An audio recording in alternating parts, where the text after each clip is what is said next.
feel the silence chasing me.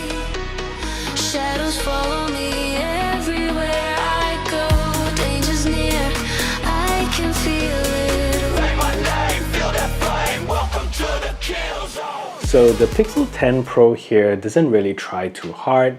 It doesn't have flashy edges, no polished titanium look. You pull it out and people barely notice you, honestly.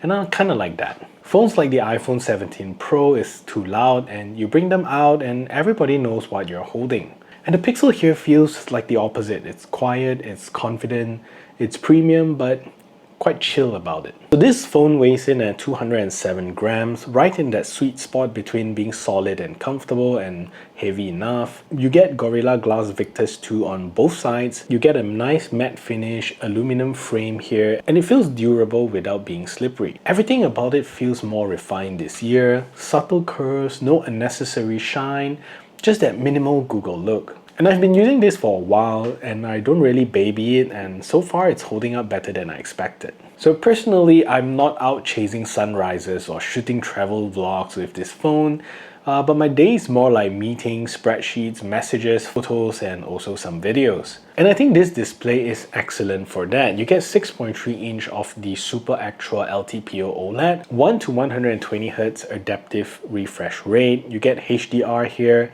and seriously bright up to 3300 nits. So even under direct sunlight, it's perfectly readable. The Tensor G5 chip here feels really good, and the experience feels snappy and smooth. Switching between apps, editing photos, or even light video editing, definitely no hiccups. And one thing I really love, Google's new Pixel Snap charging system, and it's like their take on MagSafe, and honestly it just works. It snaps perfectly into place, charges fast, and feels super convenient on the desk. It's this kind of small stuff that makes the Pixel feel more polished year over year. So the camera system here is the reason most people buy the Pixel. And this year it's cleaner and smarter, and you get a 50 megapixel main, a 48 megapixel ultra wide, and a 48 megapixel telephoto up to 5x optical zoom. But what's more interesting here is Google's AI now powering the ProRes zoom. So combining optical and digital data frame for frame to fill in details that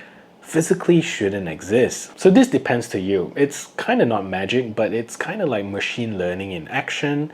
And in practice, you can punch into 100x and you get shockingly beautiful images. And colors here are balanced, dynamic range is still that classic Pixel HDR, sometimes a bit aggressive but consistently pleasing. Portraits here do look natural, the ultra wide here isn't distorting, which is good, and low light performance is great, although night mode sometimes does smooth textures too much. Videos here definitely has improved. You get 4K 60 frames per second looking sharp, stabilization is strong as well, and features like video boost and night sight video actually helps in tough lighting. So battery life here is solid but not record breaking. I managed 16 hours and 58 minutes of full screen on time at full brightness, which is pretty good, but you still want to charge it by the end of the day. And the 4870 mAh battery supports 30 watts wired charging, hitting about 55% in half an hour. Or you can also use the 15 watt wireless with Qi 2 that's finally standardized charging on all Pixels. It's reliable, it's not revolutionary, which kind of sums up the Pixel 10 Pro very well. So security is one of those invisible things until it really matters. And with the Titan M2 chip and Google's anti-phishing and anti-scam tools built in, the Pixel feels quietly secure.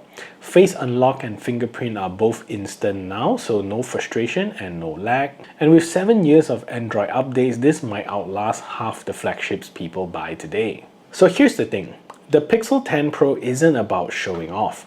It's about stability, reliability, and just letting you do your thing. The camera here is excellent, display is beautiful, and the performance is very steady. It's not trying to be a gaming beast, it's more like a creator's everyday tool that doesn't scream very loud. And the price here starts at only 4,999 ringgit, climbing up to 7,299 for the 1TB model.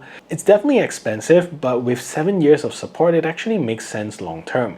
And if you want a phone that feels balanced and thoughtful, then the Pixel 10 Pro nails that feeling.